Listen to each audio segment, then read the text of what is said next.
My name is Jake, welcome to the channel. In today's video, we're going to talk about SCHY, the International Dividend ETF from Schwab. Now, a lot of you have heard of SHD. This is the international version of SCHD. I kind of like to think about SCHY as the international brother of SCHD because they follow a similar strategy, but one is focused on the US with SHD and the other is focused internationally outside of the US, which is SCHY. The first part of this video, I'm going to give you an overview of SCHY. I'm going to look at the dividend metrics, the expense ratio, all of that good stuff. And then we're going to take a look at the index that this ETF tracks. This is by far the most important part that you understand this piece. And then the third part of the video, I'm going to do a comparison, a side-by-side of SCHY, VYMI, VIG, and the S&P 500. And then lastly, I'm going to wrap up the video sharing, who I believe should consider investing into an ETF like SCHY. And I'm so excited to share that this video is sponsored by Seeking Alpha. I use Seeking Alpha in most of my videos, but at the end of this video, I'm going to share with you some of my favorite features of Seeking Alpha Premium. So stick around for that. Now, I've been creating YouTube videos for about 5 years, and this is going to be the second video in 5 years where I cover international dividend ETFs. So this is not a topic that I talk a lot about, but I know that there's a lot of you out there that are very interested in this topic. And I know that there's a lot of different opinions on whether you should invest into international dividend stocks or ETFs or not. People tend to have strong opinions when it comes to this topic. So I'm going to do exactly that. I'm going to share my opinion on it. And as I said earlier, I see SCHY as the international brother to SCHD. A lot of people will look at SCHY and jump right into it, assuming that it will perform just like SCHD. I mean, they track a very similar index, right? So before you jump right into buying SCHY or any other international dividend ETF, please watch the entire video because sometimes jumping into something you don't truly understand could look a little like this.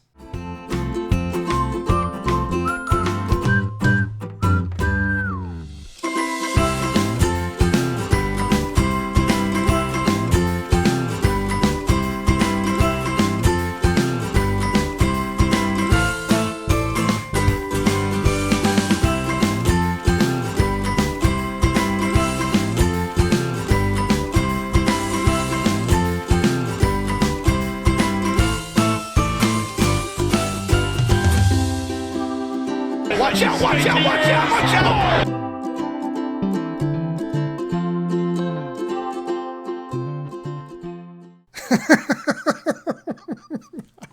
Gosh.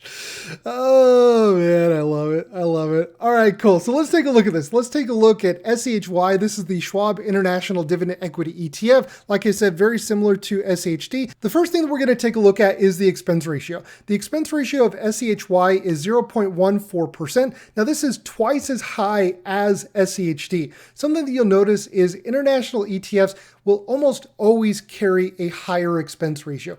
I don't know the reason why other than it's more difficult or complicated for whatever reason. I don't know why. It's just international ETFs will almost always have a higher expense ratio than their US counterpart.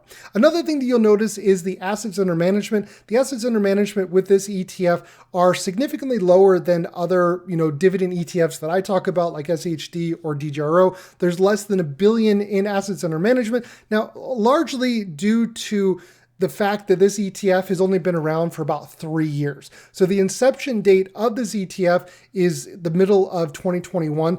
So now I want to take a look at some of the dividend metrics here in Seeking Alpha.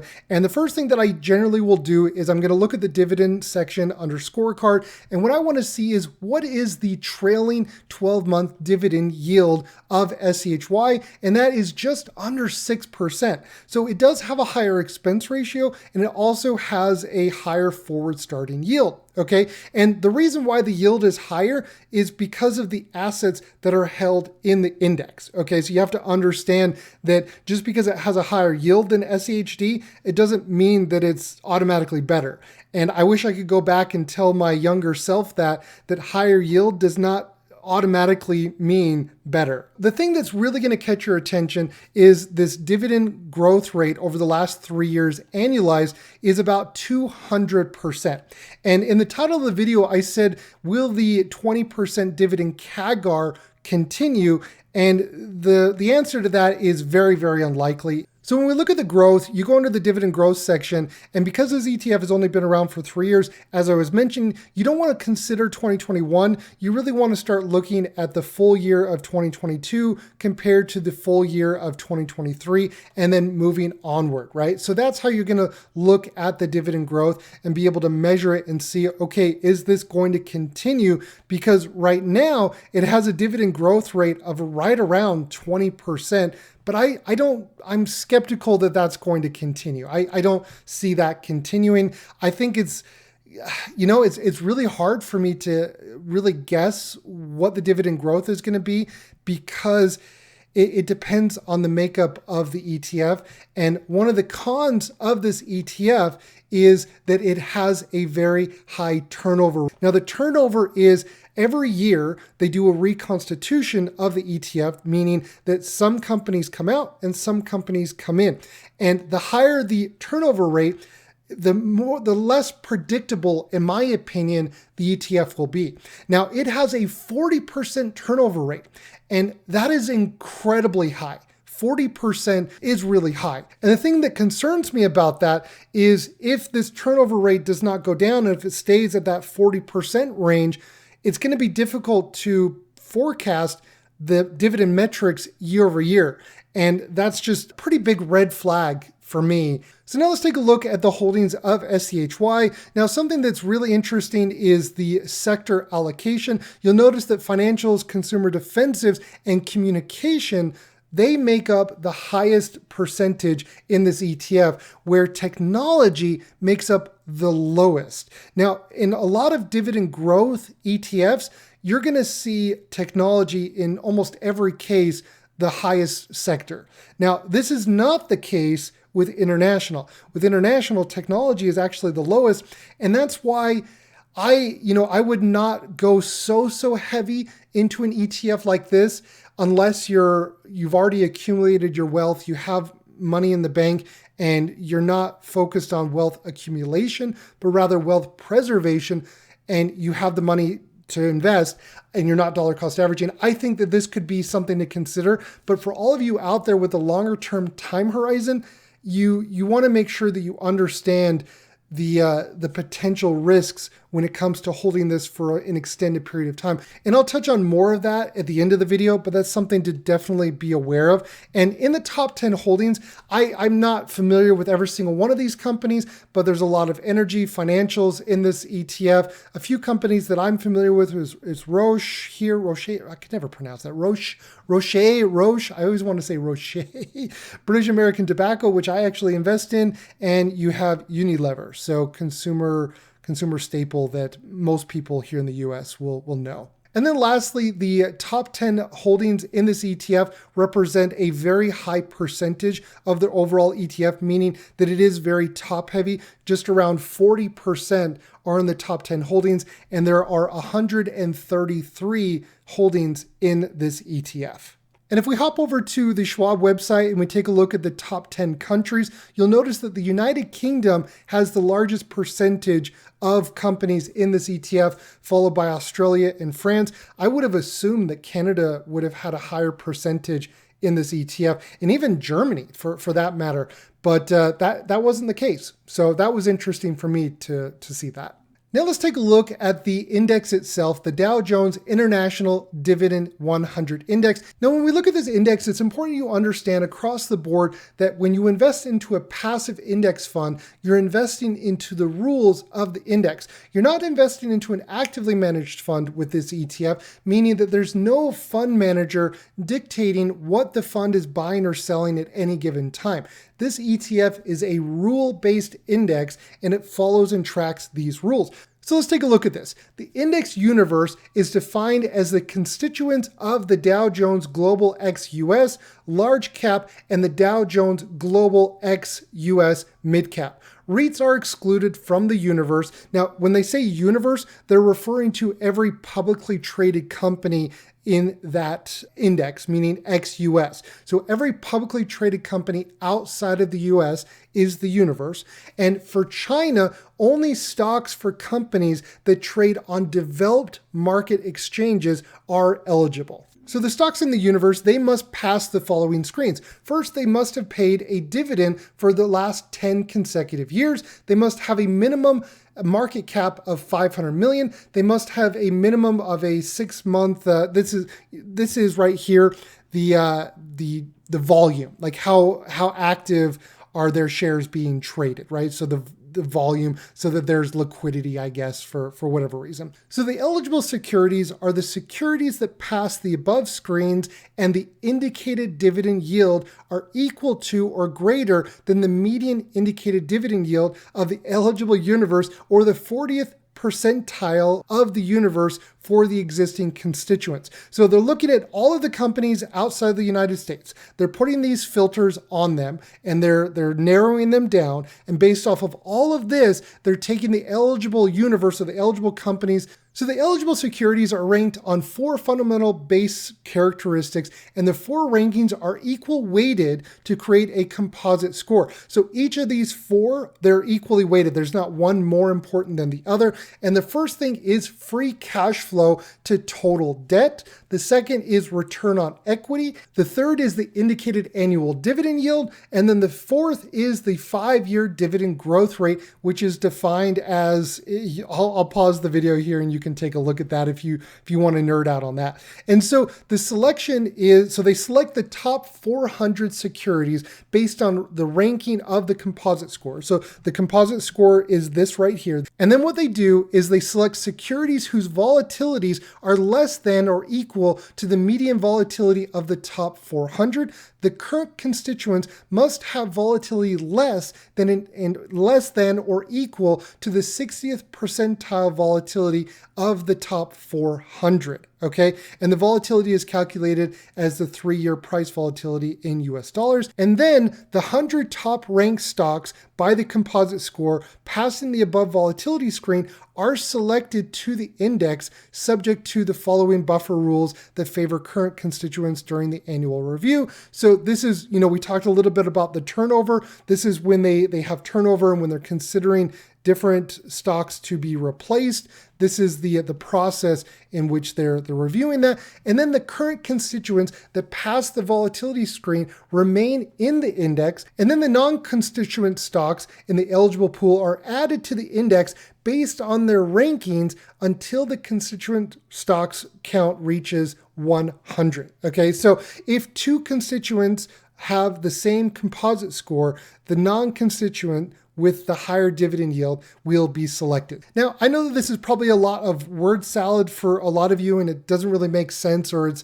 not so straightforward. The most important thing that you have to understand is probably this part right here, the criteria on which these companies are selected. The free cash flow to total debt, return on equity, the indicated annual dividend yield, and the 5-year dividend growth rate, yes, as well as the other screens with 10 years of consecutive dividend payments, not consecutive increases, just payments, and a market cap of 500 million. Those are, in a nutshell, the most important things that you want to remember when you're investing into this ETF.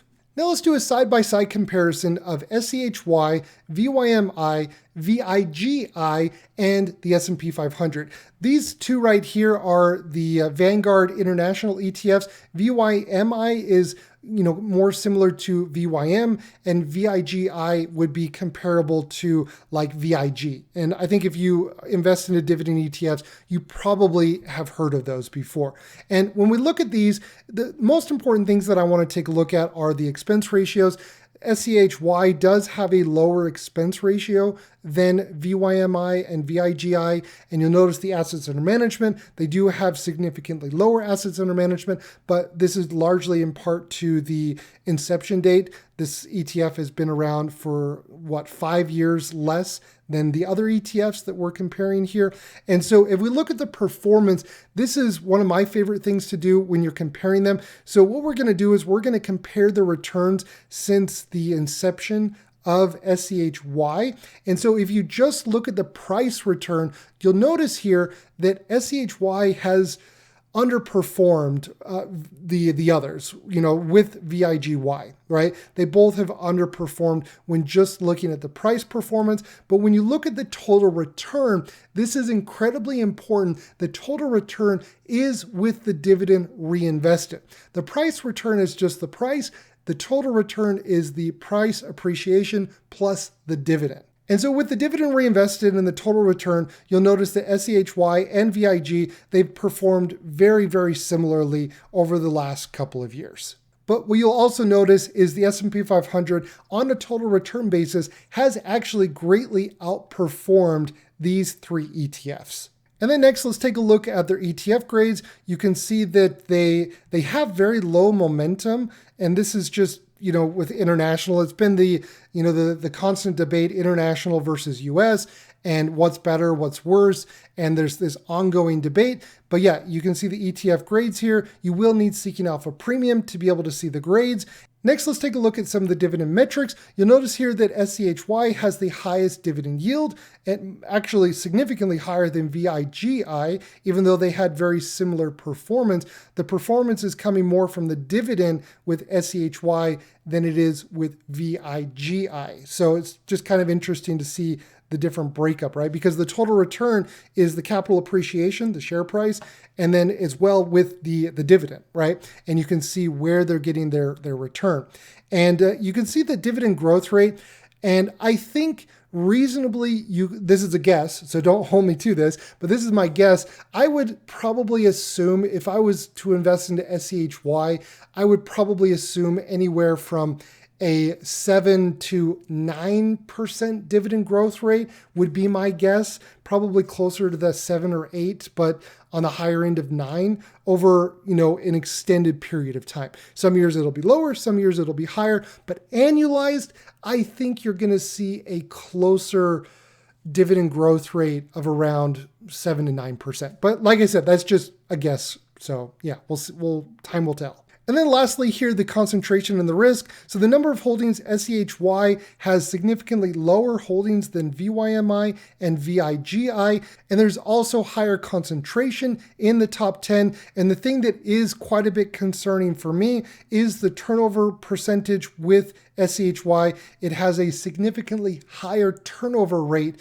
with SCHY than with the other, international dividend growth or dividend ETFs that you're seeing here with VYMI and with VIGI. So who should consider investing into SCHY is someone with a midterm time horizon, anyone with a time horizon of 1 to 10 years before they plan on living off the income from their portfolio. So that means if you have longer than 10 years before you plan on no longer reinvesting your dividends, no longer adding new money to your portfolio, I believe someone with a time horizon of longer than 10 years should focus on a different dividend ETF than SCHY.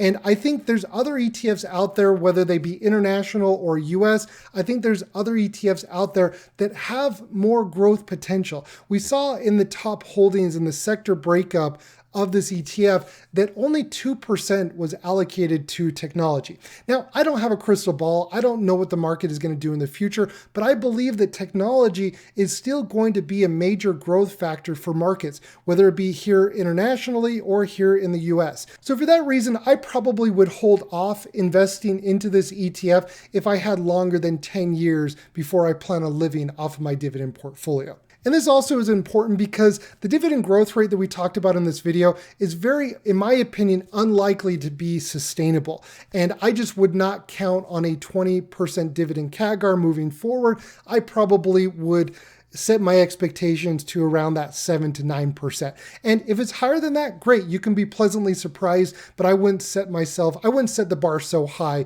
especially since this ETF has only been around for a couple of years. Somebody who should consider investing into SCHY is someone who explicitly wants exposure to international stocks. Now, there's a lot of great content online. There's a lot of great investors, blog posts talking about the perfect asset allocation, having exposure to international stocks, growth stocks, value stocks, mid caps, small caps, commodities, everything under the sun. And a lot of people feel that they have to have exposure to international stocks. Now, I do own a little bit of international in my Roth IRA, a very small percentage in VXUS. This is a small percentage that I own in my Roth IRA, and VXUS is everything outside of the United States. Kind of think about VTI with the US. VXUS is the international version of that. And you have to remember that about 28 to 30% of all the revenues that are generated from the companies in the S&P 500 are generated outside of the United States. So if you invest into the S&P 500, by definition, you're getting more than a quarter of international exposure just by investing into US-based companies that operate internationally. And even if you don't invest in the S&P 500, and for example, you invest into SCHD, you're immediately getting exposure to international because you're investing into PepsiCo. PepsiCo is one of the largest holdings, one of the top 10 holdings in SCHD. PepsiCo generated over 40% of its revenues outside of the United States in 2023. So you're getting international exposure with SCHD. So don't feel like you absolutely have to add an international ETF to get international exposure if you're already investing in the simple path to wealth with dividend investing with SCHD and DJRO that I talk about on my channel, which was inspired by J.L. Collins. Now, J.L. Collins talks a lot about, investing into VTSAX or VTI and just calling it a day. And I mirror a lot of his opinions where he talks about not having the need necessarily to get international exposure because you're already getting international exposure by investing in some of the greatest, most profitable, innovative companies in America, which are operating internationally. So some of the pros of investing into an international ETF is you're buying them at a lower premium to US ETFs. Now this lower premium is, the price to earnings ratio, for example, is justified because you're taking on more risk. International companies carry the risk of currency fluctuations, geopolitical uncertainty, and accounting standards are different for international stocks. So long story short, if you want to invest into an ETF like SCHY and get extra exposure to international stocks, be my guest. I think it could be a great satellite position for your portfolio. And a satellite position can be, just a couple of percent. There's absolutely nothing wrong with it. But I wouldn't recommend having a core position in an ETF like SCHY because I don't think, for the reasons that I discussed in this video, I don't really think it's absolutely necessary, especially if you live here in the United States and you're investing into SCHD and DJRO as an example. So that's my opinion on who should consider investing into an ETF like SCHY. Now I want to take just a moment and share with you some of my favorite features about Seeking Alpha Premium. One of my favorite features about Seeking Alpha Premium is access to all of the articles. I follow a ton of contributors and I really enjoy reading the different articles on Seeking Alpha. And one of my favorite contributors is Brad Thomas. Whenever I'm interested in learning more about a real estate investment trust or a REIT, the first guy that I go to is Brad Thomas. One of my favorite Seeking Alpha Premium features is the stock and ETF screener. Now, you can use their pre-built templates that they have available, or you can build your own custom screeners. Something that I really like doing is building screens based off of different metrics, whether it be dividend growth rates, expense ratios, cover call ETFs, different ETFs that have, different metrics that are important to me, whether I want high yield today or I want dividend growth in the future. Anything that you're looking for, you're able to find it with these ETF and stock screeners. One of my favorite features of Seeking Alpha Premium is charting. Charting is a great way to see the total return of an investment, and you can see the breakdown of the capital appreciation and the total return. What you're looking at here is the price return of these different investments over the last 5 years with SCHD, DJRO, VIG, and VYM. This is the view that you're going to see on a website like Yahoo Finance or Google Finance. So if you're just looking at the price return, you're going to see that VIG has outperformed all of these over the last 5 years. But if you want to see the real performance with the dividend reinvested, you're going to have to go over here and include the dividend in the chart. And with the dividend reinvested, you'll notice that the highest performing of these has actually been SCHD. So the dividend is absolutely part of the total return, and it's very important that you're factoring that in when you're running your charts and looking at the performance of your investments. So if you're interested in trying out Seeking Alpha Premium, use my link in the description below to get $30 off. Thank you again, Seeking Alpha, for sponsoring this video. Well, I hope you learned something new in today's video. Thank you so much for watching, and I'll see everybody in next week's video. Please subscribe. Please subscribe. You know what? I think we're gonna be friends. Can everyone say hi to my friend? That's crazy. I just wanted to say thanks. I'm glad you came along, partner.